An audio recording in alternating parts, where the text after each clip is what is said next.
Hey, Nick. Hey, Chase. It's that time again. What time is it? Time for Fuck This Place!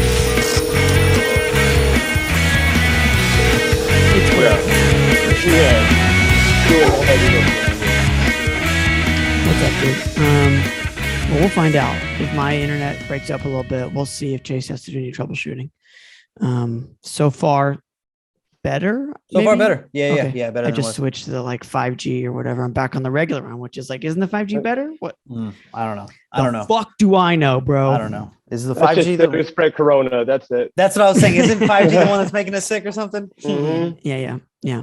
I just pay Spectrum $150 million a month, and that's all I know. That's all I can ask of them. Right. For them Trash. to streamline coronavirus into you. Yeah, That's what you're paying for. just so they know where I am at all times. Yeah. Every time I get on the plane or something, I remember when they were promoting 5G, they had the thing where someone was about to take off and they downloaded a movie right before, and it did it super quick. Yeah. And you have to do it an hours before on 5G. And I'm Yes. that's the biggest lie that was ever told to me. 100%. Yeah, I would have taken the corona death if the internet was actually that fast, but it wasn't, so it was for nothing.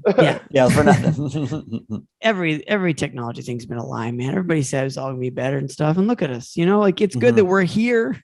Yeah. It's about everything else. I don't know. We're less bored, but we are very scared. But I Are we also less bored? I think no, we're more bored. Yeah, I would say, well, I think for me, what it is, it's not that I'm less bored, but it's easier for me to get bored now. It doesn't take much for me to I could be on my phone waiting for a match on my PlayStation and be bored out of my fucking mind.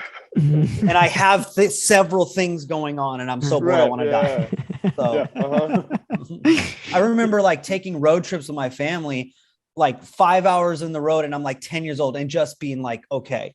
You have to take breaks, of course, to run around for a minute, but fine. Now I could never. Yeah, I you're could like a never. serial killer. You run around Yeah. like a rest stop or something, and then you sit down. Maybe you've got one of 12 CDs that fit in one of those little fucking books, and then you're just sitting still, eyes straight ahead. Lasts forever. Yeah.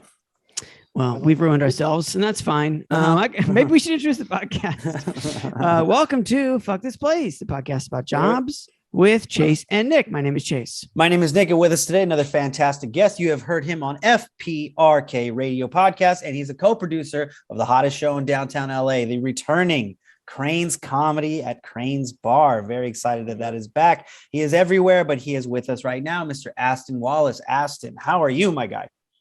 Doing fantastic. Happy to be here. Thanks for having me. Yeah.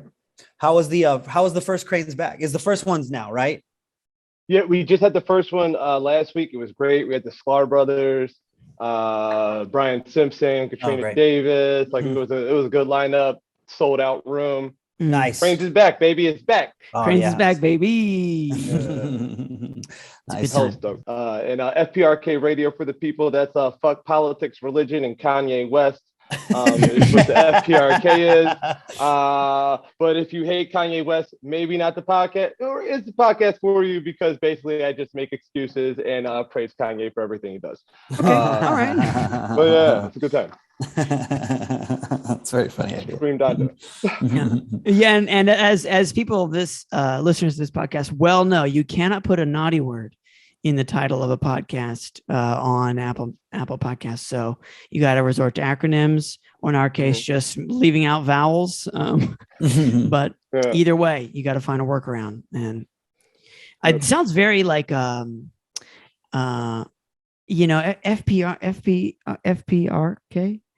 WKRP. It just rolls off it's just sort of FPRK, no problem. Coast to coast. It feels very official, which how long into the other issues did you decide I better start making this more about defending Kanye West as well? It's so every time it goes, just we discuss politics and what the person's politics are like, and religion and how they've gone through religion. And then the last part is just how they feel about Kanye West. Yeah. And by then, after I know how they feel about everything, I'm I'm well equipped to Yeah. defend Kanye against them specifically. As needed. Yeah. Yeah. That's the contradiction. That's really bespoke of you, to like to tailor the I like specific that. rebuttals. I like that a lot. I would be willing, like, I think just generally speaking, just to give my tell on Kanye real quick. Yeah, please. I look at Kanye as like a like you look at like the good and the bad of whatever he does as how it ages. Like, like it's like when a fighter fights a guy and he loses, but then that guy goes on to be a champion. It's not such a bad loss later on. You're like, yeah, well, he lost to one of the best to ever live. And it's like, then Kanye makes a great point, and it sounds weird in the moment, but then later on you see to go on that person he was talking about, that they get real fucking weird down the road. You go, Kanye was right about that guy. That's kind of like, it's like you judge his who he is. I gotta give it time. Like, yeah, you got to give it time to see like, what, even like with his clothing, which I don't give a shit about his clothing, I don't wear, but he just put out some new shoes that look ridiculous today. My one friend's like, oh, these shoes look so dumb and they're ridiculous. And I'm like, literally, they've been saying that since all of his clothing came out, and now he has billions of dollars. Yeah. So I'm like, he's correct. I don't know what to tell you. He's on something. Yeah, I don't know. I don't know. It's like, okay, which megastar do you like how they dress? Which famous person do you think dresses what? Like, look at the Met Gala. Find me one nicely dressed person at the Met Gala. They're all wearing like weird bed sheets. I always I want to get invited to the Met Gala just so I can go in like Men's Warehouse off the rack, just a gray suit. Yeah, I'm like, oh, I think it's Joseph a boot or something. I don't know. Not a particularly crisp Nick crease is on wearing, the pants. Nick is wearing an outfit that took him 3 separate trips to H&M to put together. Each of them more like, and the thing about buying at H&M is you're always like, fuck it, I'll do it. Fine, we'll roll the dice, So fine. each trip was risky, just getting there. If you're depending on where every you're going. time I've ever shopped at H&M has literally been like, oh shit, I'm out and I need a shirt right now. I just go to H&M like right then. Yeah, I've woken up in Las Vegas. I need something to wear right now. I don't know how I got here, but I need a floral shirt. Yeah, somehow there was a 3-story one always within like a block of wherever I was. There's just a giant H&M. Just like, all right, give me some sushi shit. I'm being slapped awake by a very petite Asian man who has a great outfit for me for tonight. And so that's H&M. There you go. That's what you need. Well, Aston, we should jump into the first segment that we do on every podcast. It's actually a segment that we call "Fuck This Place?" ? Where we would decide if we would work somewhere or not. And so we've actually pulled up some Craigslist posts from the. You're from just outside of Philadelphia, correct? Yep. Montgomery County, PA. Montgomery Kobe County. Bryant. Yeah. Oh, I didn't know Kobe was from. How about that? Yeah.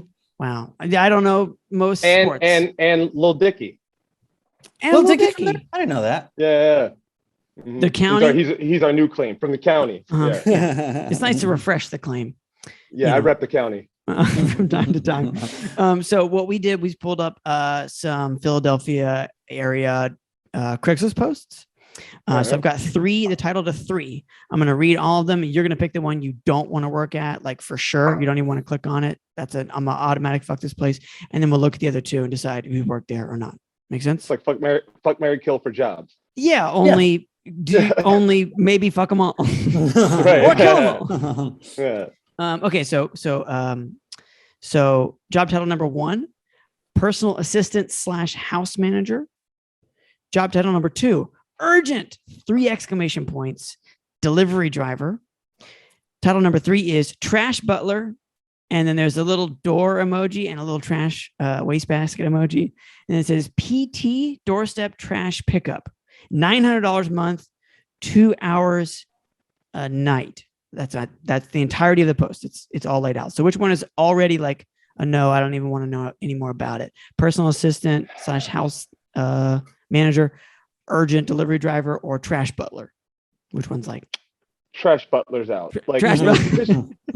Just trying to dress it up with the butler thing. I mean, yeah. I've never met a trash butler, but I'm pretty sure they're not starting right now. You know? Like the only thing a trash butler would be is like, I feel like it would be like a like some little gadget that they sold on like QVC to help clean up around the house. Like a trash butler, you know what I mean? And it's not me. It's a trash compactor that they're now calling a trash butler. And I feel like the cleanup word shouldn't be the title of like the poorest person in a rich man's house.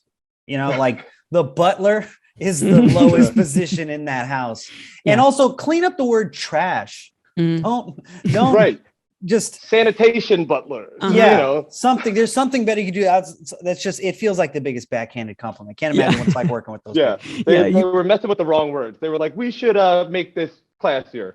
Leave the trash. Leave trash. Let's go butler. Add butler. I want people to think bow tie, but mustard stains. Okay. So let's take a quick look at urgent 3 exclamation points delivery driver, which is in Philadelphia. There are 2 pictures accompanying the ad. First picture, right off the bat, these 2 people seem rather young to me. But I would think what they're trying to do is either show or simulate perhaps a person who's delivering something. There's a person in a mask, and they're not wearing it properly. Like we see full nose. Aston, you seem to be articulating something. No. I'm slowly figuring out what's going on in the situation. Yeah. I'll continue to describe. So we have these people look like children, older children, young adults. But anyway, a person wearing a mask, taking a selfie, and then in a sort of courtyard at night, we have a woman or a girl or something, and she is holding what is definitely a bottle of liquor, right? Like Absolute or something. Smirnoff. Yeah, thank you. The good stuff. And it's just and the thing is, it's not even a flavor. I think it's just regular old Smirnoff. It's not like green apple or something crazy. That's it. Well, I will say we are in, again, like a courtyard or an actual yard. There do appear to be like, not pallets, but things, storage. We have bins. We have 2 big like Sterilite storage bins. So, anyway, that's picture number 1. It's at night. Also, I think that's important. It's at night. And then picture number 2 is not in any way similar to the first picture. Not at all. Not even close. An animation of I would just call it in like the style of like a kind of like a comic book, but not really a comic book. Like they're trying to make you think it's like a comic book, but it's clearly not a comic book. Of like this is like delivery boy in Times Square or something, and there's a delivery boy who's got beer in probably one of the most inefficient containers I've ever seen for delivering something. Like a really old fashioned, like it's like they took a milk crate, they sawed it in half, and they put 9 to 11 beers in this thing that this like a random number of beers. Yeah. That this like zippy kid has to like escort through the city.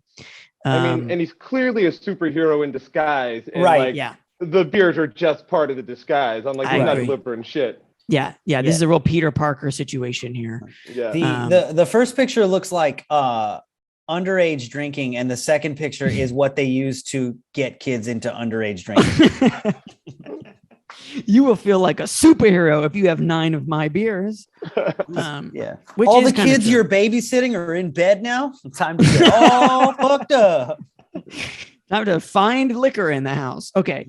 So those are the pictures. Not a whole lot of information here. Also, I think it is. Is that it? There's no further information. Oh no, there will be. I just mean in the pictures. There's not a whole lot of information. I do want to point out they are trying to explicitly make the second picture, the cartoon, New York City, which. This is definitely Times Square. We are not in. If we're in Philadelphia, and the text begins. Make extra money. Become a friend with a fridge. Okay. And then they're gonna say this phrase again as if like we've just all agreed that it's real. As if we'll all be using it by Monday. Correct. It says become a friend with a fridge by delivering last call delivery of liquor and cigarettes, drinks, beverages, which I think is funny that drinks and beverages are in parentheses and separate. drinks and beverages is the same thing. I'm pretty sure we got it from liquor and cigarettes. Then it says you can make $15 to $200 a night, and that is a massive range. Massive range. I mean, $15 is really like, what the fuck money? You know, it's sort of like I would have been better off sitting still this entire time and conserving the calories I could spend. You know what I mean? Like, you need to get a Crunchwrap Supreme at the end of the night. You're gonna be better off. $15 to go outside. Breaking even as soon as you leave the house. So yeah, correct. Raw deal. So we need honest, committed, and efficient business partners to build their own business on the Stay Runners platform. Must have a car and be over the legal age limit with a driver's license, which I genuinely hope our kid number one is. These people could be 21, right? Man. Kid number one is, kid number two is not. Yeah. I mean, yeah. I think I figured out the business, and they're just running alcohol to college kids without IDs, which was my initial thought. I was like, these two kids just need alcohol, and I thought they just put up a Craigslist ad, but they're more enterprising. They're making a business out of it. There's a Stay Runners platform. Can you zoom up to the what location is in? I feel like this has to be Penn's campus. Like, this has to be just on a college campus. Yeah, no, that's Drexel. Drexel. Yeah, that's the college kids. Okay. Yeah. Okay. I mean, I'm going to Google this Stay Runners platform just to see if it's real. You know what I mean? Like, okay, Stay Runners, alcohol 24-hour service delivery. So it is real in the sense that it's a platform, and it's clearly built by using a beer bottle as a jetpack. Okay, that is pretty cool. That's pretty rad. And as I move my mouse around, oh my God, this is following my mouse. This is for kids who are high already. Because just think, if you were just in any intoxicated state and you're moving your mouse around this page, you're like, dude, I gotta do this. Yeah, I'm about to go to it now. This is fucking sick. It's great. Yeah, this is a vapor's paradise over here. Anyway, it looks like it's sort of real, and it looks like okay, I got it. So we have a testimonial here, which I think that boy, I wish I could read, but I keep having flashbacks. Everything was closed, and I called Stay Runners, and they had a friend with a fridge. They're really trying to make fetch happen over here. Friend with a fridge who came by and dropped off exactly what I needed late night after hours. Thanks, Stay Runners. So I think that we have deduced that we think this is real in some capacity. They have a very stunning website, but I think that what you maybe do is you literally buy beer and put it in your fridge, right? Like, I think that you're selling beer or whatever. Well, and here's a thing about Pennsylvania that's important, which is up until last November, I guess they changed this during the pandemic. It blew my mind when I went home. You literally had to go to 3 different places, like, if you wanted to have a party. So you have to go to a liquor store, which is the state store, that's only open till 7 during the week and 9 o'clock on the weekend. So you can't get liquor after 9. Yeah, you have to go to a beer distributor for the beer. No alcohol on Sundays. Right. And on Sundays at all. At all. So in any part of Pennsylvania. Yeah, you have to go to New Jersey to get your alcohol. Okay. So, like, being in California, you know, we're used to liquor everywhere till they 2. got Jack Daniels in the fucking gas station. Right. Whereas in Pennsylvania, if you didn't plan your party before 8 o'clock, you're shit out of luck you got to get 6 packs or 12 packs. Yeah. Exactly. That makes sense. Yeah, no, North Carolina, it's beer and wine are in grocery stores. But liquor is at like the ABC, the Alcohol Beverage Consumption Board. Let's make it really hard for you to party. It's like, the paper plate store is actually 2 towns over, and they close at 4. You want those red cups, buddy? You better sign your fucking life away. So I mean, so far, I'm kind of digging the business model. I'm digging the advertising. Okay. You know, like, hey, meet cute young girls who need alcohol. Right? Sure. They're trying to, you bros like comic books and girls, right? That's a good point. I think you're right there. You're targeting the demo here. This is definitely the Crunchwrap Supreme crowd. Exactly. So yeah, I mean, I think that they're dead on as far as looking for people. You know, like I think it's dumb that I have to hold the product, you know, especially if you're guaranteeing me as low as $15 a night. Yeah. The fact that they don't break down at all how it works financially, that they're just saying, it sounds very Wild West how you're getting paid. Yeah. And it's like, okay, at your base, you are a business where you are going to people at last call, at their most desperate, when they need what they're looking for. And I've heard Uber drivers and DoorDash people with stories about just getting cussed out by people. I can't imagine driving through in the night, showing up with booze to whatever party. You know, it's not always gonna be that pretty blonde girl that looking for that booze. 9 times out of 10, it's not that pretty blonde girl. It's like a bunch of bros. Like, do you also sell cocaine? Do you also sell cocaine? Like, and honestly, that's how you make $200 a night. You know, that's how you make 200 a night. That's how you make one stop, and it's a bottle of, you know, like Fireball and a bunch of cocaine, and then you're like, all right, I'm good, I'm out of here.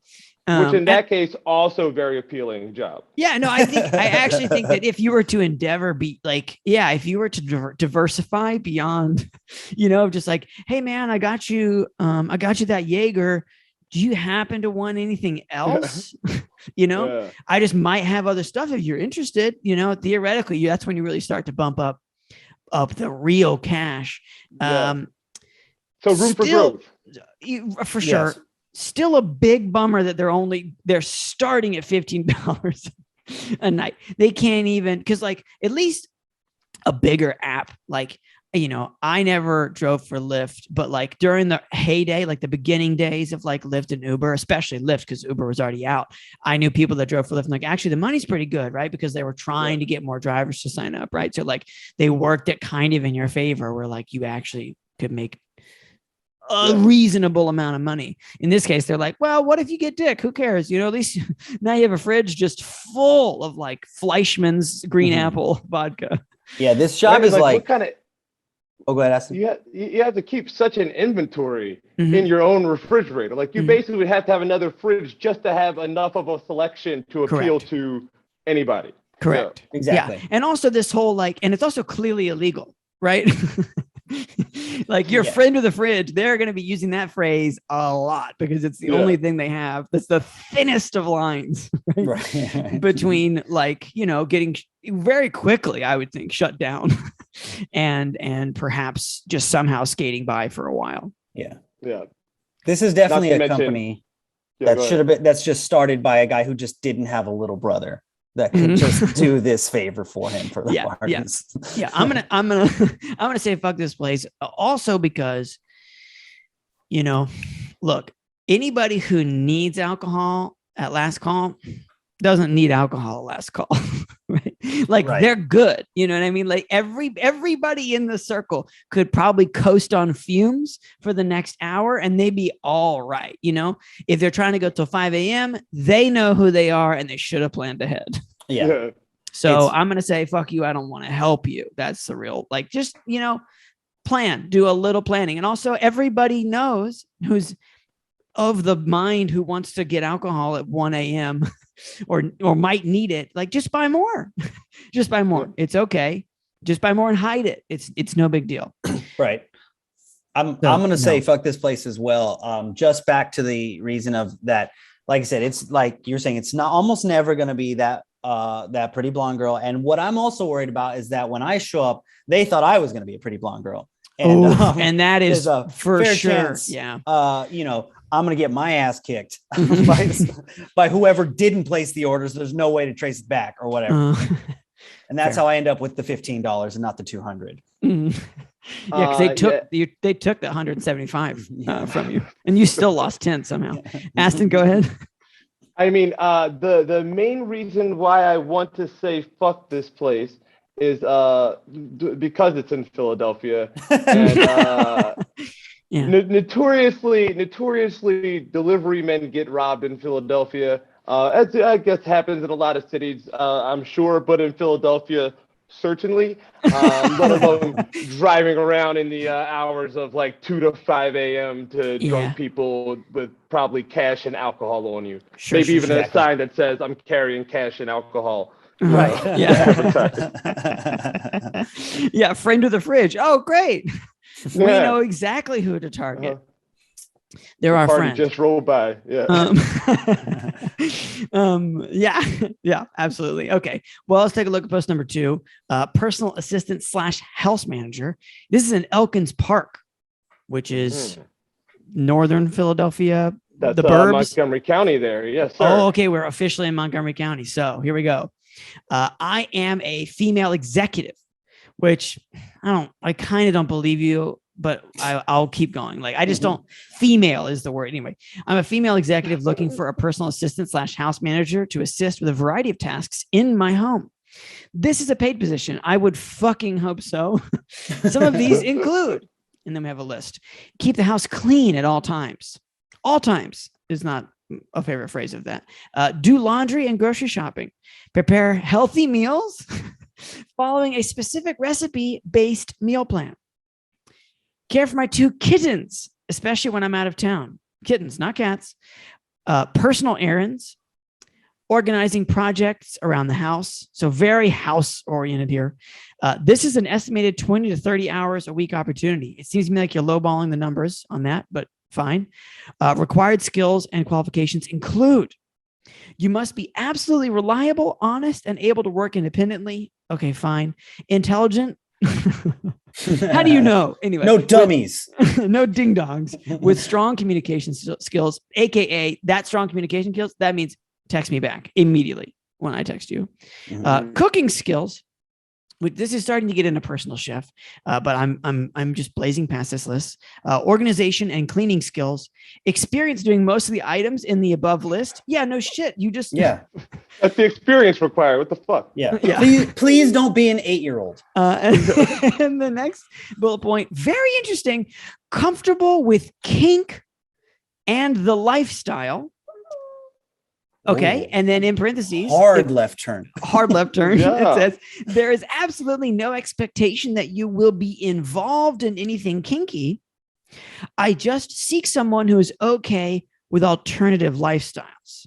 We are going to circle back to this one. Oh yeah.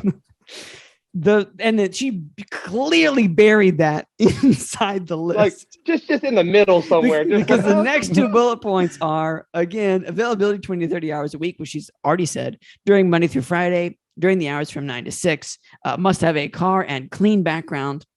And then the selection process will include a paid trial period of 1 week, which I guess that's nice. My hope is that this will be a long-term engagement. And then immediately followed up with the position does not have health benefits or paid leave. So hard to make that a long-term engagement without any of those things, but okay. Interested people. Again, just like I'll finish the post. Interested people should send an email cover letter explaining your experience and interest in the role along with a current resume. And then compensation box reiterates, oh no, this is the first time we've heard this. Compensation 15 to 20 an hour, commensurate with experience in what, I ask? Employment type part-time. That's the post. And the speed at which we bulldozed over kink, comfortable with kink and lifestyle. It's like I don't know. It's like a cartoon character that just like is just running off a cliff and just never looked down. And so we somehow made it over. I haven't heard anything you said since you hit this bullet point. I was like, hold on, this is the meat and potatoes here. Yeah, we all blacked out. Now we come to, and look, how big is your kink lifestyle that it's clearly going to affect your personal assistant, right? Again, I said more than once on this podcast, there's nothing wrong with a kink here, but my question is, why does it involve your personal assistant? Go ahead, Aston, go ahead. I would say one, just based on the overall broadness of this person, expecting this person to do everything. You're cooking, you're cleaning, you're doing laundry, you're feeding cats. Yeah. You're cleaning up the piss and stuff too after that too, Like they're gonna be like, hey, can you put those ropes away? Yeah. She's a very lazy person, whoever this woman is. She's just like fucking and going on vacations apparently, and needs someone else to do everything else. Yeah, exactly. A lot of cleanup. Yeah, like, hey, I'm on the way home. Could you please take the anal beads out of the dishwasher? Yeah. And I will see you in 15 minutes. And you should be gone or wearing the mask that I gave you. I think it's weird that you have to be this comfortable with all this stuff. And like, how often is this person getting into their kink to where there's a trial week period where it's probably going to happen? Exactly. It's like how many people you're testing out? It's from 9 to 6, Monday through Friday. Those aren't the kink out. Those aren't the hours for kink. Those aren't exactly the hours for kink. I would not say that lunch on a Thursday, is prime kink hours. And so that's why it's just like, well, are you just going to be like, you show up, everything's normal. And then, like you're just like vacuuming the couch and you hear like knocking from somewhere, like someone's trapped underneath the floor, but it's like a part of the game that's clearly happening for 7 days straight. Yeah. Open some back closet and there's just like a gimp in there with a ball gag and you're just like, excuse me, and just shut the door. Pardon, I'm just looking for her blazer. Madam, your guests have arrived. It's a man made entirely of zippers. Again, what are you doing from 9 to 6, Monday through Friday? What are you doing? To where you are exhausted from the kink, that you need basically a mother, a chef to take care of you. And it's also like, here's the deal. If you are indeed a female executive, as you say, sounds to me like you can afford at least fucking health insurance for me, or paid time off, right? If you want this to be a true long-term experience, like a sustainable, and you're familiar, if indeed you, and you're down with real kink stuff, which is like high levels of consent and like a full communication and like understanding of like contracts and roles and shit. Again, you should be pretty clear that like people don't survive on the dog shit wages you're planning on giving them. If you can afford all those Hellraiser outfits, you can afford to give me some health care. And really for what they're asking, which personal assistant house manager isn't quite accurate. They need a personal chef, a house cleaner, correct, personal assistant, house manager, and someone to hold the whips. This person who's really cool. This person's running like a horny Downton Abbey, and they need a whole staff. The horniest Downton Abbey. If you're a dominatrix, just say you're a dominatrix. Just put it up top. No I don't know about female executive dominatrix. Just be like, listen, I need some help over here. Yeah. You think that's what she means? Female executive? She means dominatrix? Executive of sexual encounters. Yeah. That will be tight. Again, and we're on Craigslist. I think you could tell us that. We're not on LinkedIn here. So I guess my point is, whatever you're doing, there's something very off about it. Whether it's you representing who you are, it's definitely what I'm going to be doing. And then also how your normal day is conducted. I think there's a way that she could have posted this that doesn't, like, you can be fine. Yeah, you got your kinks, whatever. This person's going to be in the periphery of that. The periphery. You, like you Chase it, you really buried it in there to make it seem like you're not. Whatever's going on is weird, and you think it's weird because you tried to slip it in. Because again, in an honest kink conversation, it's just like, this is what I'm into. This is what I do. Like, you cool or no? You know what I mean? It's like just, I've put the cards on the table. You use the cards or don't use the cards, right? But I completely agree. Nefarious is the word. Like it is really just like, even if it was at the bottom, it would be less buried. But for the fact that they just like put an extra, like, we have to put something underneath this, just put the 20 to 30 hours again. We already said it. And as far as formatting goes, I also think it's great that, this person did such a bad job of wedging this, like, probably triple the amount of text as every other bullet point into the middle. You know what I mean? Like you can't wedge it in the middle. We all know that. The bullet points above it and below it are the two least useful bullet points in the whole thing. One's redundant and the other one is also redundant. Like it's yeah, you're correct. Yeah. Experience doing most of the items. Comfortable with the kink and there's absolutely no expectation you'll be involved in the kink just to see whether they're okay with alternative lifestyles. Availability 20 to 30 hours a week. You know, it's just sort of like, well, we know where the meat is. Yeah. You created an information sandwich. Terms and conditions. You slid that in there. Yeah. Yeah. And it's like, this is its own paragraph, buddy. And I'm not saying you even have to say more, but like, do me the fucking favor. Yeah. Look me in the fucking eyes a little bit if you're going to do this. Yeah. You're telling me that I need to be intelligent with strong communication skills? Well, guess what? I fucking figured it out, my dude. So, you know, I'm just calling your bluff. For me, the kink and the lifestyle is maybe the only appealing thing about this job to me. That's what I'm saying. It could be a part of the pitch. Everything else. Yeah. I'm like, I hate cleaning, cooking, and all this other shit, but what are you doing in the back room? That's, you know, like, I'll figure it out. Might get some freebies. So, So fuck this place. This person's a liar. Fuck this place for sure. Yeah, absolutely. And also, every job I've ever had, I've had coworkers ask me to tell them about my shows, and I don't need these people showing up to my shows. I don't need the leather committee showing up.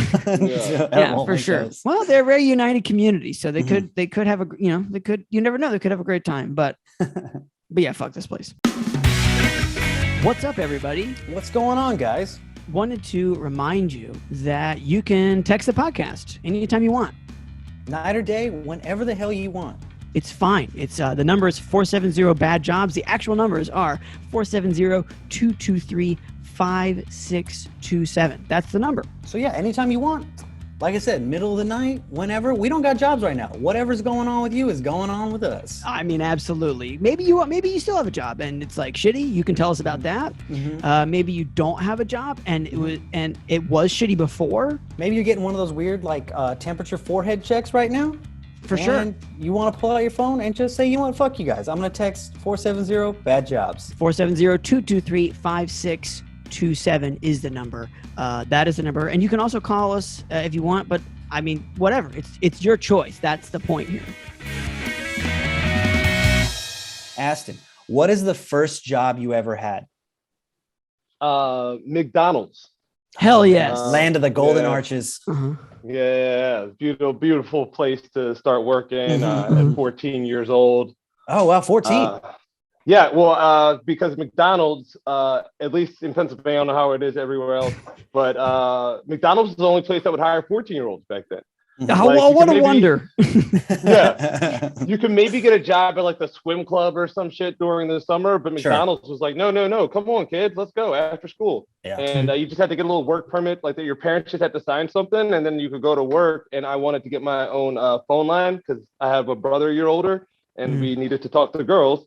And like back then it was like, call waiting was barely just a thing. My parents didn't want to pay for that. And we just fought all the time over the phone. So I got my job so I could buy my own phone line. Nice. Hell yeah. How much was the phone line? Do you remember? I think it was like $13 a month or something. Yeah. So it wasn't too much. It wasn't exorbitant. Whistles. Yeah. I had call waiting. I had caller ID. I was like, Could you do a three-way call on that line? Oh, you had three-way calling. It was the ladies were loving me. Okay, so yeah, very clear motivation. How long between when you started did you get the line? I mean, did you wait for your first paycheck and just say like, "Mom, we're doing this"? Oh, like immediately. Yeah. That was I mean, what else did I have to use money for? Like I was 14. I was just like, we get the phone line. And then I was like, I don't know what to do with all this extra money because how many more phone lines can I get? Right. Yeah. I mean, but back then that $13 was a day of work because you were only allowed to work like 3 hours during the week. Yeah. And minimum wage then was like $4.50 or something. Yeah. That was like a whole day of work just to pay for that phone line. I maybe worked like 3-4 days a week, but that $40 check was just good money. Did you? So how did you get the job? You just I mean, obviously, I had to do the work permit and stuff, but did you just apply regular? Or do you know someone who worked there? Yeah, I think I just you know, it was like the local neighborhood McDonald's. So it was like the McDonald's in our little area, which was pretty close. I could ride my bike there, and like you kind of knew like that McDonald's would hire at 14. Yeah. So you know, I just went over there. I think I knew like one of the managers, and yeah, they hired me. Probably like on the spot.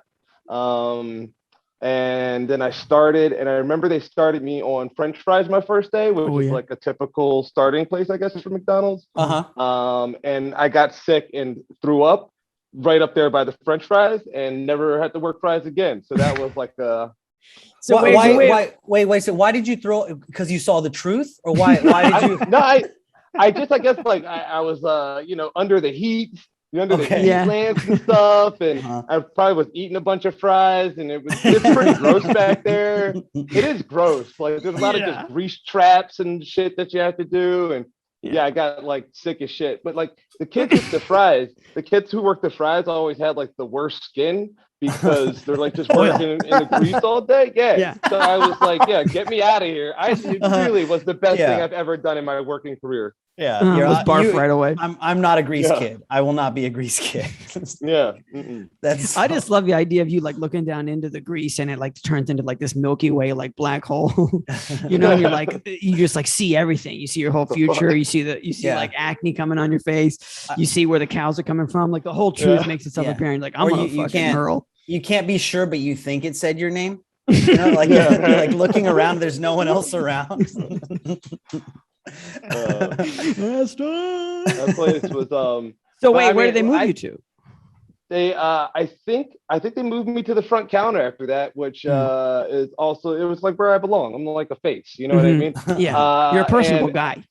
This is where I'm working up here. I want to be doing math with the change, talking to people, running orders. They tried to put me in the kitchen for a little while, and I wasn't really with that either. I just insisted on being in the front. They even tried to put me on dishes once, and I just sang at the top of my lungs in the back, to the point that like people in the front could hear me, and they're like, Aston, you can't do this. And I'm like, well, this is how I do dishes. I need to sing to do dishes well. And then they stopped making me do dishes too. All right. Nice. So kind of like just like a crazy jury duty, you know, like card. Like you don't want me here. I'm fucking crazy. You know, like they really should have fired me because I was just like throwing up over here and just telling them what I won't do. But you know. But there's a reason they hired you on the spot too. You know. Because there's not a ton of Astons walking in the door. There's not. Yeah. I like the idea too of them like giving a tour to another new employee. They're just like, this is the fry area. That's where Aston threw up. This is the dishes. That's where Aston sings too loud. This is the front where Aston does his job for some weird reason. So we keep him here. Yeah. And there's Aston. Right. I mean, my favorite place to hang out was in the best job I thought was the window, like you know how they have like the two windows, one for money, one for the order. The money window, that's the window right there. That first window, no one really bothers you. You just sit back there having drinks and just, you know, you don't have to run food to anybody. You're just collecting money, and it's busy, so you're gonna stay there. The McDonald's, I feel like. Did McDonald's stop doing two windows, and are they just doing one now? I feel like it's just one now. Like they're getting more out of that. Everybody realized that was like an exceedingly easy job. Yeah, I think like In-N-Out Burger still does the two windows, but I think McDonald's is. Did you have to take orders as the money person? That's I was going to say, you know, don't just say the money order. You also have to be doing the talking. You got to talk to them. Right. Yeah, that's a big job.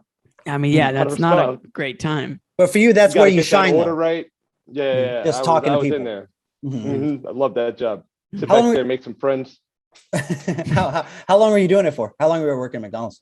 I think I was there for 3 years. All right. Okay. Yeah, because like you can't work anywhere else till you're 16. So I hung in there till I was 16. And then, after that, just kind of hung out for a few months until I was like, what am I doing? Fuck this place. Hey-o. Well, sometimes we stumble upon our namesake. I have a question. How well can you hear people when you're sitting in that thing? I mean, when you're doing the money thing, like how well do you hear people? Yeah, about as well as this. Okay. It's not a bad window. Like it just depends on what kind of asshole is talking into it. You know what I mean? Yeah. Like how many people are yelling in their car? Yeah. Astronomical, depending on the hours.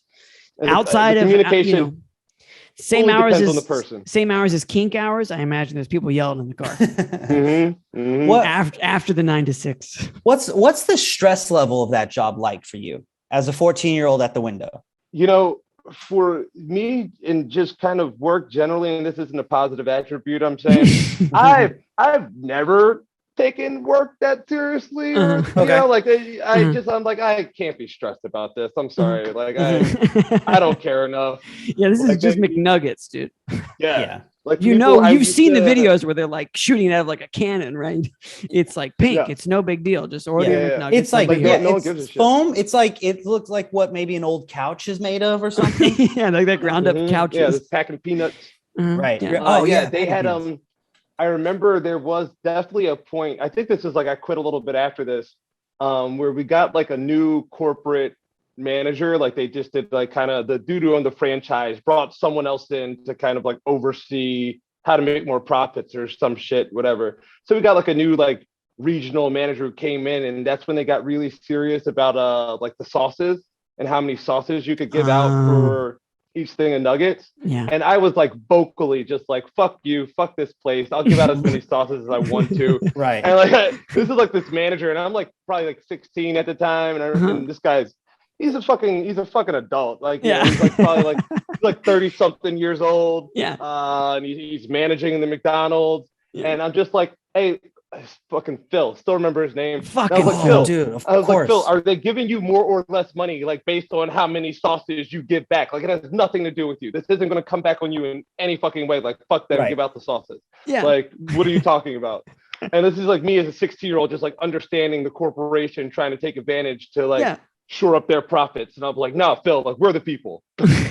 Yeah, and it's also like it blows my fucking mind when you get into like the sauce Nazi thing of like, bro, like you're McDonald's, you're making money hand over fucking fist. Right, yeah, you're not going anywhere. Right. So how many honey mustards is going to take to collapse this empire? I swear to God, there's never been like a meeting at like a McDonald's restaurant where they're like, hey guys, so we saved like record number of sauces this month, bonuses for everybody. Like everybody, we're passing the savings on to you. That shit goes like straight up. Yeah. And anyone who would enforce that is a fucking cop now. Yeah. Yeah. The sweet and sour gods are pleased this month. So. Yeah. And also like, I think the sauces in particular, like they're all we got, you know, they're all you as an employee have in mercy to give to somebody, right? Like if someone's less of an asshole, give them more sauces, you know?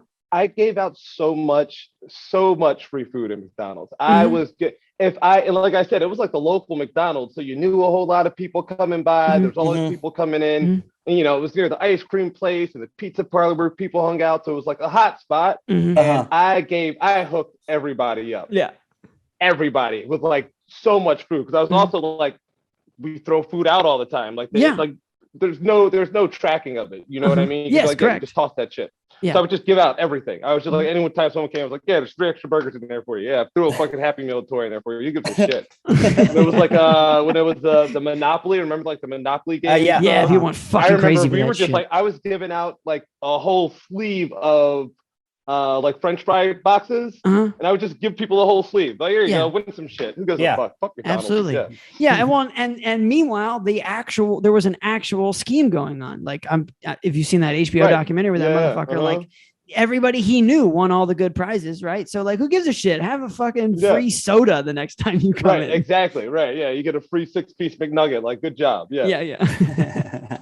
Yeah, when you could have just asked me for it anyway, and I would have given it to you.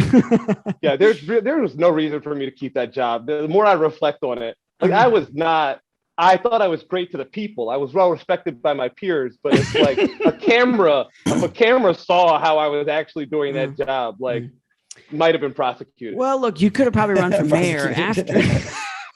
You probably could have run for like city council office after your tenure there, because of your endearment to the community on the sauce platform. On the sauce platform, but also like, I hear you when you say like, oh, I was bad, but I don't think you were uniquely bad.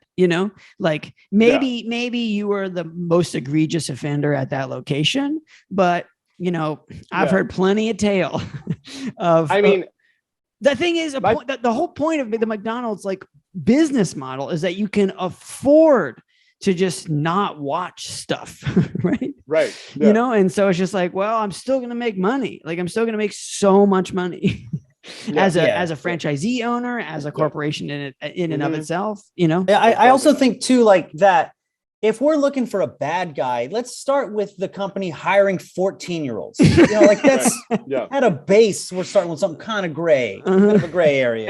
And like that, when you mentioned, I remember my favorite manager there was very upset when he left, but he did go to he left because he went to jail because he did have sex with one of the 15-year-old girls that worked there. All right. So right, that was one. That was one bad people doing better than him. Right. Definitely. Right. One of my favorite guys in the kitchen, and this is like, a crazier story, but it's been very influential in my life. But he was for sure a skinhead, like white boots, all of that shit. Okay. Like, and we would be like, hey, could you guys tell Mike not to wear like the suspenders on his, because he would rock the suspenders off his shoulder, like he was rocking the uniform. Can you guys tell Mike to be less of a skinhead for his 4-hour shift? But like, also there was a bunch of black people working there, and he was like mostly friends with just us. Like, and we would always just sit outside and be like, Mike, you only hang out with the black people here. What's the deal? What's with the Aryan Brotherhood? Yeah, grow some hair. And we had some like real conversations about his dad was killed by black people and his dad was a skinhead, so he had to be, and we had to help him like kind of work through kind of those things. So it was like an interesting time. And then he went to jail.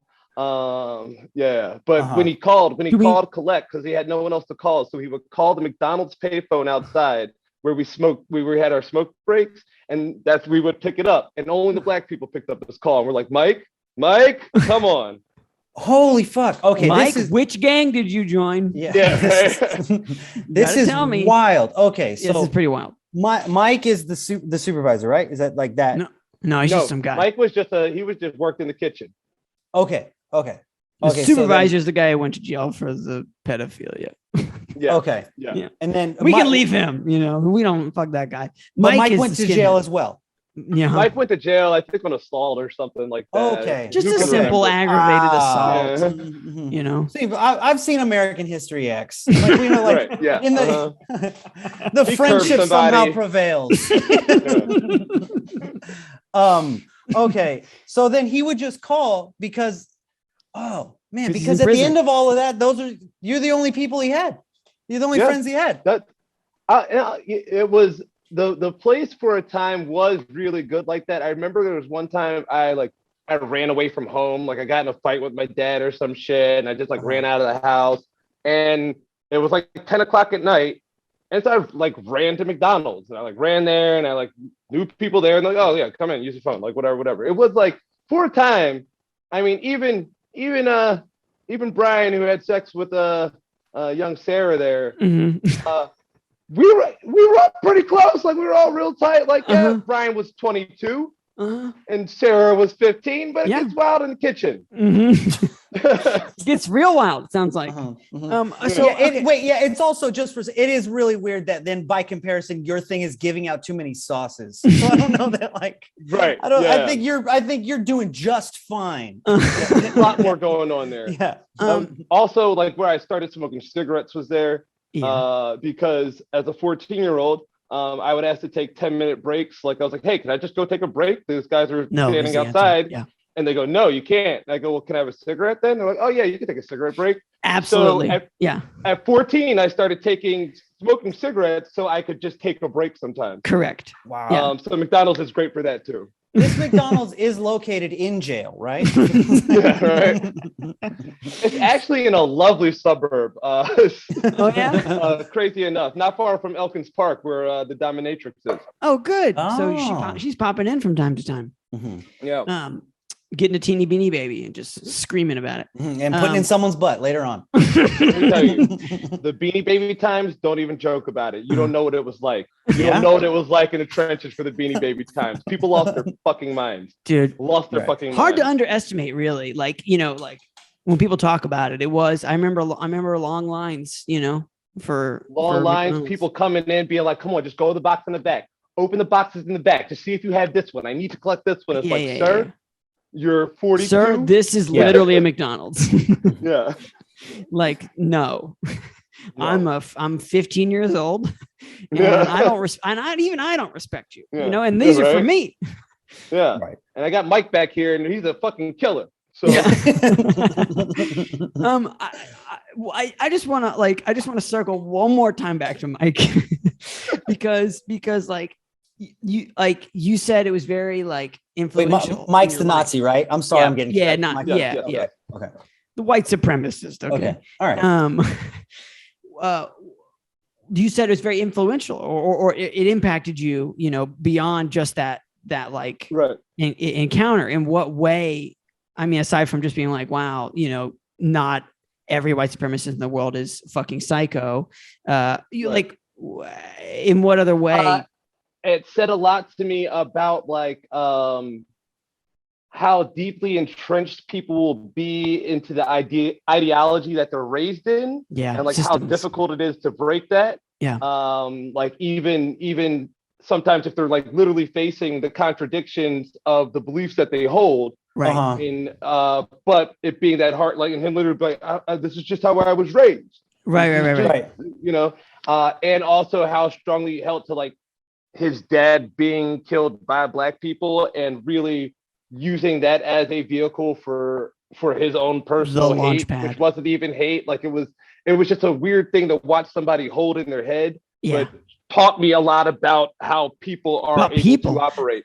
No, you're absolutely right. I mean, in that sense that like, it's just so, it really blows my mind when like, you know, in parallel worlds where like people are like, you know, like if people talk about, or used to, I guess, because it's less of a legal issue anymore, but like gay rights of just like, oh, this person has a gay daughter or something, like how can they be, you know, anti-LGBTQ stuff? And it's like, well, it's because they hold these two ideas right next to each other and they've never considered them as problematic, you know, or even as like, this is what I know is the truth. So even if this here is, they don't even consider them as interacting. Yeah, right. Yeah, exactly. It's just sort of like these just two things are true at the same time, which like, you know, is sometimes the nature of human existence in totally also non-destructive ways. You know, that like, life is beautiful and also crushingly sad, you know. Right. Exactly. So yeah, I mean, it does blow my mind when people are so surprised that people can have those like kind of like parallel realities. And I say this like I say I bring this story up a lot because I brought it up a lot more during like the Trump era. Because I do have friends who are like, how could Trump they? people, yeah, right? And they're like, how could they? How do they do this? How do they hold that? How are you still friends with them? And I'm like, listen, I was friends with Skinhead Mike in the kitchen. I could be friends with somebody who votes different, like no, I don't agree with them, but I also know that like their beliefs are a product of something that is not my responsibility to drag them out of. Like, not my responsibility to drag them out of. Yeah, but they're funny. Yeah, right. How does that start? How does that friendship, like, how is it? Tell me it's that you say something and like, and then with Mike, you mean? Yeah. Like you say something, you're like, oh, I'm taking a break. Let me get some fries, no salt. And he's like, I don't like salt on my fries. Like, tell me there's like a moment where like, I think it was just, he smoked cigarettes. Oh, the cigarettes thing. Yeah, of course. Yeah, so do we. Big tobacco saving us all. Yeah. Bringing us together. Smoking 10 minutes at a time. Smoking. What are the ones with the no filters and the Luckies? Out there smoking Luckies. Lucky Strikes. Oh, wow. Yeah, rough on a 14-year-old's lungs. It's just like filterless cigarettes. You might as well just eat like, the cigarette. Yeah. It'd be better. I don't want to work. I got kids. Just like wearing a fucking trench coat, standing on a milk crate to be as tall as like that Mike guy. Wow, that's incredible. Man, McDonald's really is magical, huh? Yeah. The golden arches. Golden arches. All roads lead to McNuggets eventually. Yeah. Okay, you good, Chase? Yeah. Okay. All right. Well, that was incredible. Okay. What a whirlwind. Well, yeah. All right. Aston, that was your first job. What would you say is the worst job you've ever had? I've been trying to think of this. Because I know like the worst job that I just like quit like within like 2 weeks. Mm-hmm.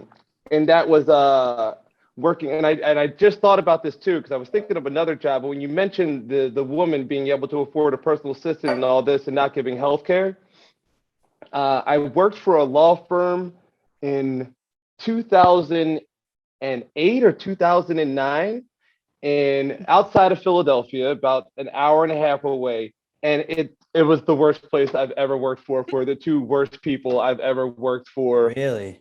Yeah, like it was there were two Greek guys, and just absolute pieces of shit. Yeah.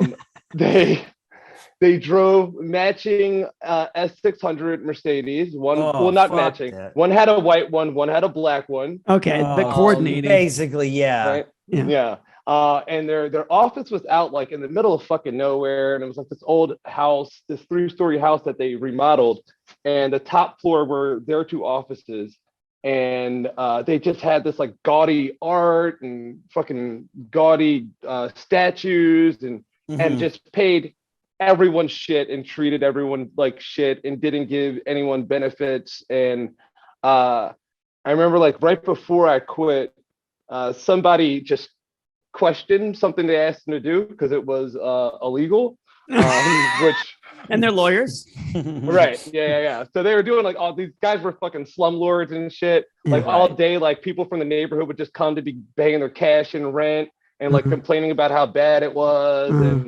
And then they would have it was 2009 and they didn't have computers with the internet. That's bad.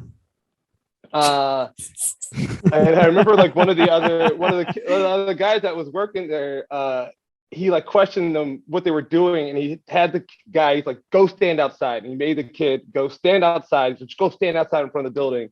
And the kid just went out there and stood out there for like 10 minutes. And then finally the guy goes up to his like 3rd-story window, like opens the window. He's like, now look at that fucking sign. Whose fucking name is on it? Oh, that's right, it's my fucking fuck name. And I was you, like, oh, fuck this place. Yeah. But the thing that made me hate these guys the worst is their personal assistant. They had one girl who worked in between their two offices, who did not have health insurance and also had a sick child. Oh, fuck. And I remember they would yell back and forth to each other through their offices, and it was like literally hearing conversations like, yo, I found this art piece for $80,000. Should I get it? His brother's like, definitely, you gotta get it. And they're just like talking Holy about shit. these ridiculous amounts of money they spent, while this girl is literally being like, I asked her for the day off, but they said I can't have it, but I really have to get my son to the doctor, and I can't afford to miss another appointment because I'm paying out of pocket. And I'm like, you guys are the biggest pieces of shit ever. Absolutely. And yeah, it made it about 2 weeks. What kind of law is this? Or was this? Well, they were personal injury. The other guy who was actually, he was like those two, and then there another lawyer. That guy, I liked him as far as in that office. But he definitely, his whole thing was representing injured strippers. All right. Oh, okay. Yeah. Which is also like, kind of nice, but like he clearly was just in it to bang strippers. Like that was 1,000% his game. His office was just filled of him and pictures with strippers, and like he like brings you around like, hey, look at this one, right? Huh? Like, okay, all right. Wow, this is the scummiest place ever. And it's in like a house? Top notch. Yeah. Like a old house. Yeah. And I remember when just an old house that they converted into an office. Yeah. And I remember when I quit, and I quit because like I went to them too. I got another job before I quit. Like I immediately was like, I got to get out of here. Yeah, you started searching for a job right away. I wasn't getting paid like shit to work at this place. Because obviously they like paid as shitty as they possibly could. So I got a job like making double that was like closer to home. And you know, I go to the guy and I'm like, hey, listen, I want to talk to you. Really, really thank you for this opportunity. But you know, I got another opportunity that just happened to come up, but the pay is double, it's closer to home. There's really no way I can say no. I hope you understand. He's like, yeah, that's fine. That's fine. Yeah, don't worry about it. And I was like, okay. He's like, yeah, you can finish out the rest of your time here. And I was like, all right, cool. And I went to lunch. When I came back, he like calls down. He's like, hey, can you come up to my office? And then just curses me out. He's just like, who the fuck do you think you are? You think you can fucking walk out on me? You better like, don't put my name on any resume. Don't use me as a reference. Yeah, no like, fucking shit, bro. I wasn't going to do that anyway. Yeah. I was like, I'm never going to tell anyone that I worked here in a professional capacity. Yeah. Like, right. Yeah. These guys immediately strike me from both of these stories, the billboard story and your quitting story. Are these guys huge cokeheads? Because it feels like they have interaction A here. I need separation from you. I'm going to be alone. And when you come back, I'm going to be amped out of my fucking mind. Right. So it's like, I think they're doing drugs in that time that they're. That is probably the best explanation I could possibly think of. Like that has to be it. Because it would explain so much of their behavior. It's like everything. Yeah, and if there's no one to fight, it's just like, oh, I need $80,000 worth of art in my office right now. Yeah. If there's no one to fight, you buy art. That's just the way you do it. That is how it goes. Yeah, I need 3 times that girl's salary sitting out there on my wall right now. Yeah. Oh man, these guys, the John Stamos brothers, these guys are fucking pieces of shit. Yeah, I never learned how to. Oh, my computer's dying. But I think their names were like Apadopoulos and Apadopoulos. I never learned it. Oh, fucking Apadopoulos and Apadopoulos. And what's fucked up is I actually got referred to that job. Really? From, yeah. Someone was like, "Oh, you should go work here." It was my friend's. It was the devil. Girlfriend in law school. I was on a country road at night. Yeah. His like girlfriend was in law school too, and she was working there as well. And so she was like, "Oh, if you want to work here, come over here," because it's like this is 2008, like economic crisis, so it was like kind of difficult to get a job around. That's time. fair. Yeah. Yeah. So she was like, "Oh, like come work out here," and I went to work out there. And like, as me and her are literally using our telephones at the time, like iPhones were just out. And that's the best internet that we had in the office. Yeah. And I'm like, what the fuck is this place? I'm like, I'm going to leave. And she was pissed at me for leaving too. And she was like, how could you? You're making me look bad. And I was like, are you watching this place? Like, this is the worst place in the world. Yeah, make you look bad to who? Yeah. Who thinks you look bad? To cokeheads, make you look bad to these 2 cokeheads. But that is emblematic of like a shitty fucking toxic whatever work environment where like everybody who's there has bought in because it's so bad. They have to buy in so hard that it's personal, that like people leaving because from the top down, it's personal, Oh yeah. It's like, you fucking go fucking look at this fucking sign. Yeah. That's me on the side, And that's why I was like, and I told when he yelled at that guy like that, and I was like, and the guy was like, he went and did the thing that the guy asked him to do. Yeah.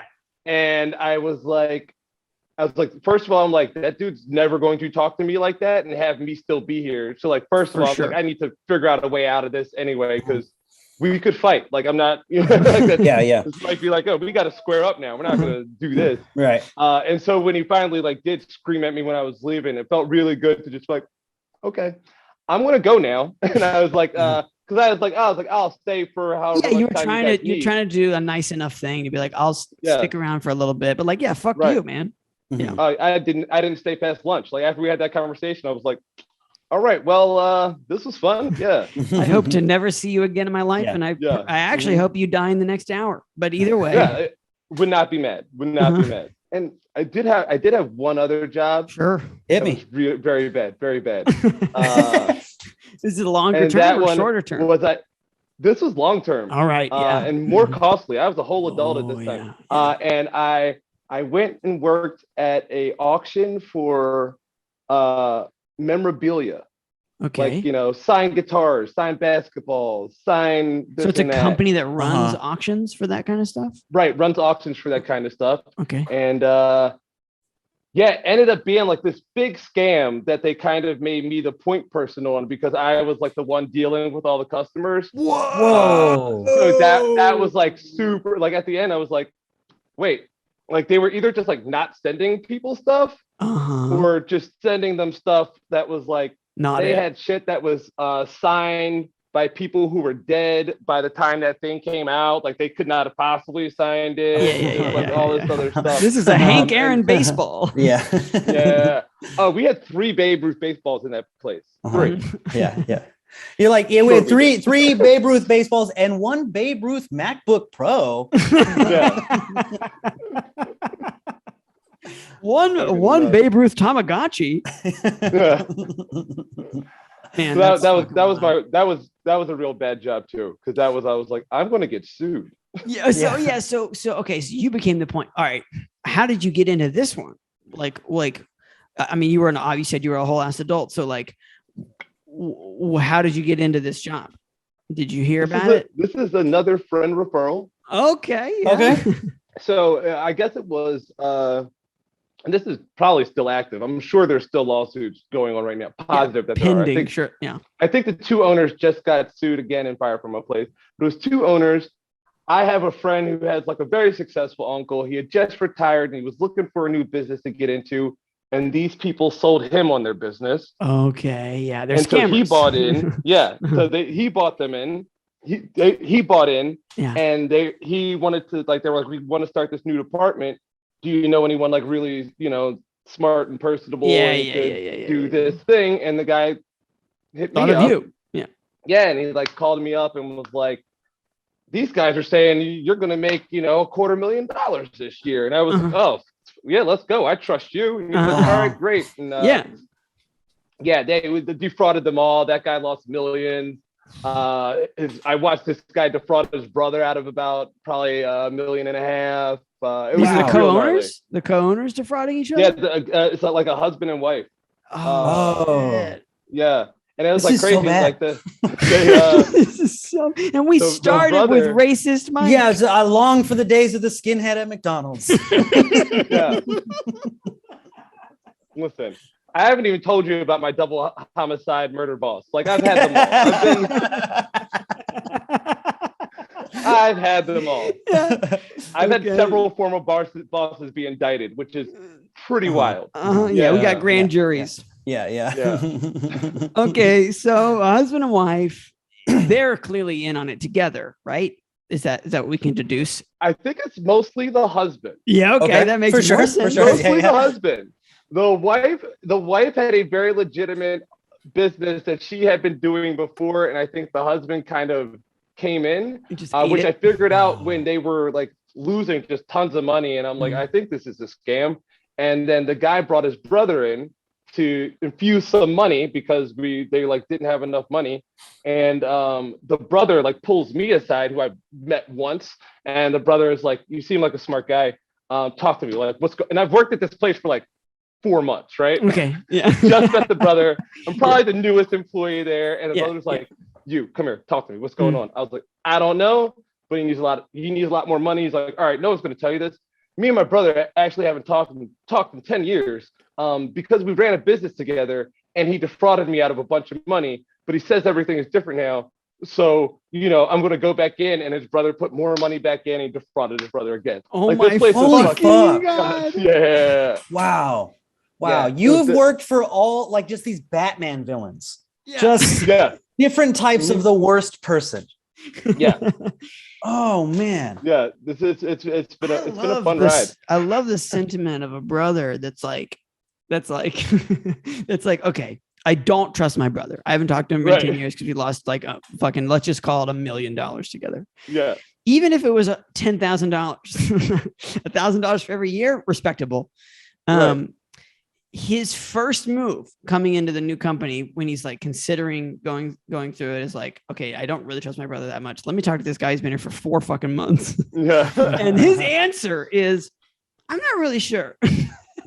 Like, what's going on? I'm not entirely sure, but he tells me he needs more money. And then he's like, all right, passes every sniff test. and that wasn't even my answer to him was, he says he needs this. And, I was like, kind of like, I knew what was going on in the company as far as what their numbers were kind of saying. Yeah. He's like, well, he says he needs this much money. And I was like, that's a lie. He needs at least double that. Like I could tell you, I know he owes more money than that right now. So I'm like, if you put that much money in, that money will disappear and none of your problems will be solved. Like it is just going to go pay other people. Yeah. Okay. So then he ran into only more red flags. So he doubled the money. He like put in more money faster. And I was like, that's not what I meant. I meant run. Oh my God. I meant we are on a sinking ship right now. Yeah. The ship is sinking. And you need a rowboat, buddy. Yeah. You actually just showed up on a rowboat and you should just row away. Yeah. And then it was about a week or two after that they were just like, nobody's going to come into the office tomorrow. And a week later, they were just like, nobody's getting their checks, and then just like disappeared. Yeah. And that, it's strange how often that happens, I think. Yeah. Like I think that the nobody's getting their checks level of running a business. Like, I don't know what the stats are, but I think they're higher than you think, Oh yeah. Scams are appealing. I don't know what to tell you. Like if I could think of a good scam, I'd do it. Yeah. But I just had the wherewithal to like put in the work, like, do a whole WeWork thing or whatever. Shit. Yeah. So what were your responsibilities then? Were you like a guy who handled the website or something? Like you said you were kind of the front person for it. So they did auctions. And then they wanted to start a whole direct sales company. So a direct sales division where like, instead of people having to go to the auctions, you follow up with customers, offer them other things and try to upsell them.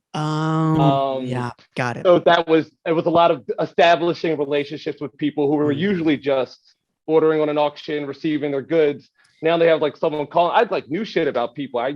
Everything there costs like a lot of money. Yeah. So they're rich. You're sitting there being like, sir, you need this guitar for $5,000. It's authentic. It'll complete your collection. You get this Jimi Hendrix signed ukulele. Yeah. Right. Yeah. And like people are fucking crazy. Like people want dumb shit. People just have rooms full of dumb shit. Right. Again, speaking of things that can't be underestimated, the rich people have a lot of money. Yeah. They've got so much money they don't even know what to do with it, and it doesn't. They don't even have to be like that, like quote unquote. They don't have to be Jeff Bezos rich to cross that threshold where they're just like, what if I had 6 motorcycles?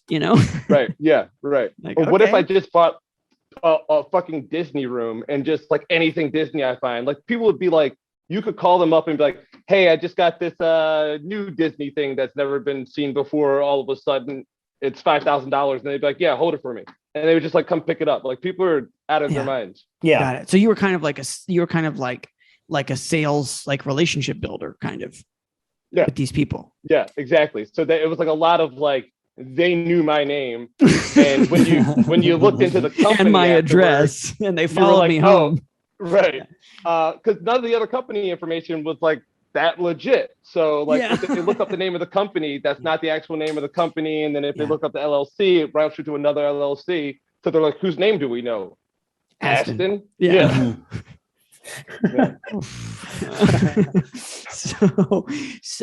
Okay. So how do you know the goods weren't real? I mean, obviously it could just be that they ran out of money, right? That happens all the time. But... Right. So no, some of the goods were definitely real. There was some stuff that was real, and there's some stuff that was not. And there's like 3 different authenticators out there that anyone gives a fuck about. 2 that are like who eBay uses, and then the other one is like kind of sketchy, and no one really trusts that one, and you can't verify anything. And we just started to see a lot more of that product coming in. Got it. And then they like specifically were trying to like buy out one of the guys that worked at that authenticator. Like it got super sketchy. Like it was, yeah. And then by the time we left, we weren't even selling memorabilia. We were selling like vintage jewelry and like So probably like fake Rolexes and shit. Like the place went like just downhill quick, extra fast. Yeah, like by the end of it, they just had like a blanket on the sidewalk. Yeah, right. Like, do you want some beads? Yeah. And like as everyone's watching them run out of money, like the bosses are like buying, like they moved into some $10,000 apartment. Like they were just, and everyone's like, where's all the money going? I'm like, what are you talking about? Like he drives a Bentley and like just got a new beachfront apartment. I'll tell you exactly where the money's going. This isn't a mystery. Like people are buying shit and they're just taking it. Yeah. These suckers are buying carpets from Agrabah. Right. Yeah. Certified. It's certified by the guy who now my works bad for us. My bad for having too many shitty jobs. No. It's just like you're telling me Allen Iverson didn't sign this Fight Club poster. This wasn't him. One big one that we kept getting was for the Star Wars posters that we had. And like we always had signed Star Wars posters, and like the Star Wars fans are like so die hard, and they know like everything. So like they would know like actually his signature has never been like that on a poster. His R's go that way. Like Star Wars people were the ones that gave it away the most. Wow, the true heroes of the universe.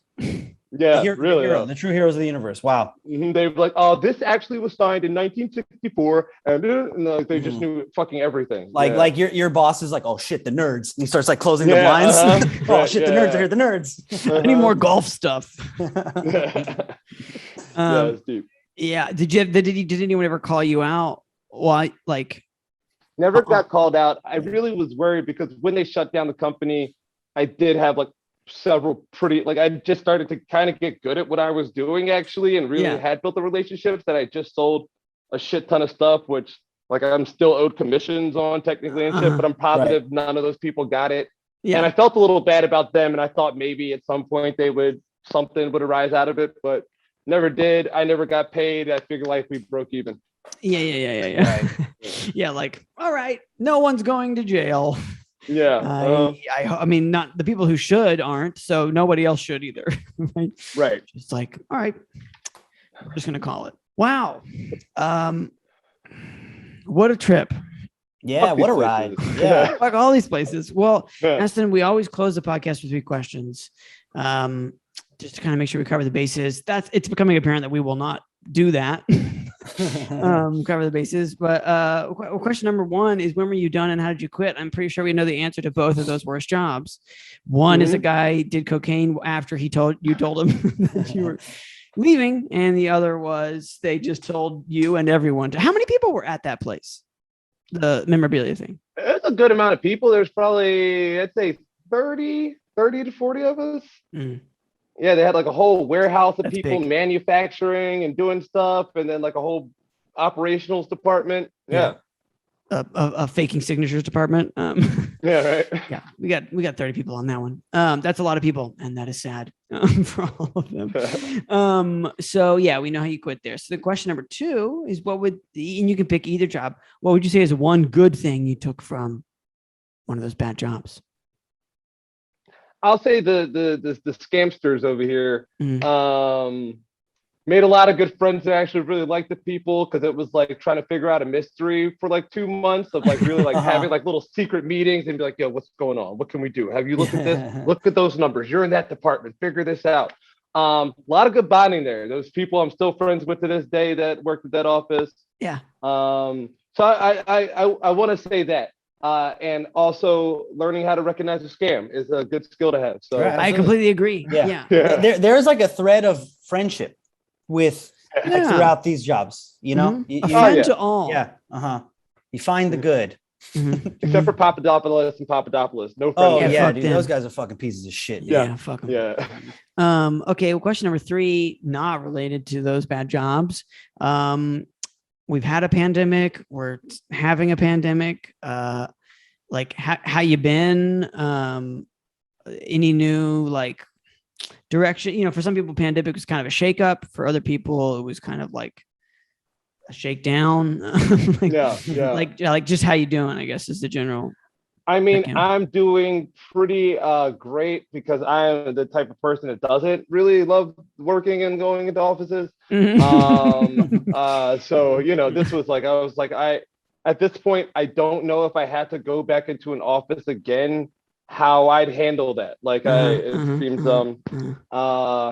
but yeah, I was one of those like, no, I'm going to pick a new direction. It's time to hustle and do all this shit. And I'm going to get my scripts done and this. And now I'm like, I think I need a job again. Yeah, back to the drawing board. Got it. Yeah, well. But otherwise, been great. Yeah. Great. At least we got cranes, you know. We got cranes. Well, Aston, where can people find you on the internet if you'd like to be found? You can find me at Bash Ramon on Instagram. There's a guy that looks like me that's not me on Twitter because I'm not banned. I'm not allowed on Twitter. But there's at Aston Wallace. Want to follow that guy? I think I ran into that character on the internet recently. Interesting guy. Follow him. And at Cranes, second Tuesday of every month. Great. And we'll put links to all that and links to the podcast in the show notes too. So if you're on YouTube, it's down below. And if you're on a podcasting app, typically you just swipe up and start clicking. Aston, thank you so much for joining us. Thank you so much, man. So good to see you. This was so much fun. Yeah, this is a blast. And fuck this place. Fuck this place.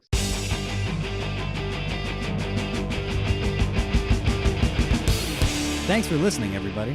Yeah, thanks for listening. If you had a good time, don't forget to subscribe, rate the podcast, leave a review, 5 stars, 4 stars. You can give less stars, but don't do that. I mean, you can, but just text us. You know, it's 470-223-5627. That's 470-223-5627. You can just let it out, you know. Get mean. We're here for you. Okay, that's it. Bye for now.